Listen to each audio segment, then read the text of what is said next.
Have you ever worked all day, fought the traffic as you raced to the airport, just to crawl into your economy seat in the back of a crowded plane, and then sit on that same plane for 10, 11, or 12 hours trying to find a comfortable position to sleep? Sounds miserable, and it is. We have done this too many times, but not anymore. No longer do we take long overnight flights where we arrive exhausted at our destination with jet lag that will take a couple of days at least, if not more, of suffering before we can adjust. There are alternatives, and today we are going to show you how to avoid these awful flights and maybe even save some money at the same time. Hi, I'm Colleen, And I'm Shaan. Welcome to Travel is for You. where we share traveling tips and knowledge that we have gained from years of international travel experience. After years of dreading flights back and forth, we decided to spend some time and analyze the process and look for some options. What we found was that, like everyone else, we booked our economy flights that left at night. And when that time came, we left for the airport. Because your flight is in the evening, you arrive at the airport for your 11 to 13 hour flight at the busiest time of the day. You get on the plane and you take your seat in the back, generally in economy, and then they bring you your meal, chicken, beef, or vegetarian. And then it's lights out for 9 hours. You try to sleep sitting up. You try reclining. You lean on the seat in front of you. And if you have a window seat, you try leaning against the window as well. And sometimes you even lean on your neighbor's shoulder. Your flight arrives early in the morning, and you realize after clearing customs and picking up your luggage that you're way too early to check into your hotel. So you decide, maybe I can sleep in the airport. But that generally doesn't work very well. So you think, let's do a little sightseeing. And you decide to get on the subway to take a ride around the city. But your fatigue gets you there as well. You head to the library or to the hotel lobby just to pass a few hours until you can finally check in, have some dinner, and then stay awake if possible until 7:30 or so when you fall asleep. But that means you wake up at 2:30 in the morning and you can't go back to sleep because jet lag is real. Now that we've relived the awful experience, let's look at the dream flight, first class. A nice big seat by itself, or next to your travel partner with a privacy wall in the aisle, a seat with plenty of room for comfort and stretching out. Up in the front of the plane, flight attendant will bring you wine and warm nuts and serve you coffee out of a ceramic mug and offer you meals off of a menu with plenty of choices. Then serve you real food with real cutlery and dishes. But the best part of this flight is the lie flat seat, because it gives you a chance to sleep the flight away and to arrive rested. But there is one big downside to this first class flight, and that is the cost. It really does break the travel budget. That way. So a typical business or first class ticket from the US to Europe ranges from $3,000 to $15,000. That's not a practical everyday option for most of us. So what are we left with?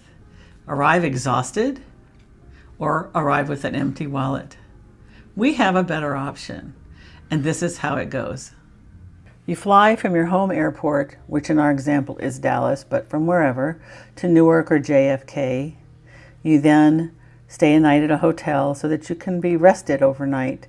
You get up early in the morning and you come to the airport, and you're often ready at the gate for the very first flight of the day, meaning very few cancellations or delays. You take off for your 6 or 7 hour flight to London, during which time you have some breakfast, you check out the onboard entertainment, which is a lot of options. Like, how many movies or TV shows can you actually watch in 4 to 5 hours? I usually download things on Netflix or Hulu and watch them as well. Maybe you can read that book that you've been wanting to read, or listen to your favorite music or podcast that you might have saved on your phone. Just sit back. Bring your noise-canceling headphones. Sit back and relax, because the time is going to fly by because you're doing it from a rested state. Your flight will land as the sun sets. You'll be feeling tired after having gotten up early to go to the airport, etc. You'll go through customs and pick up your luggage. And guess where you go? Straight to the airport hotel. When we stay in Heathrow, we stay at the Holiday Inn Express or the Crown Plaza, which is walkable. And inside there is a nice cozy bed that waits for you. I do take a little over-the-counter sleep aid just to make sure that I don't have any problems, but then I wake up rested and ready to go in my new time zone.